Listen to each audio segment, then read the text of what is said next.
Before my last interview, I was a mess. Anxious, shaky voice, mind racing. I sounded more nervous than I might have felt.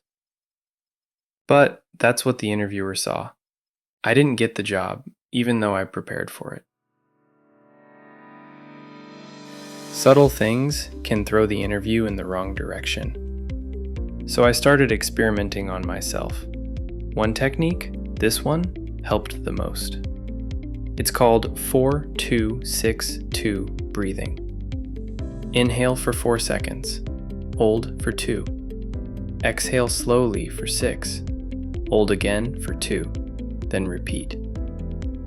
I did this for 3 minutes, not to be zen, but to sound steady, clear, present. And it worked, again and again. This trick won't fix everything, but it will help you walk in with a calmer voice and a clearer mind. Try it now.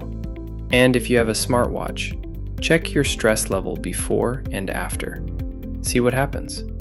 Save this and use it when your nerves hit again before your next interview.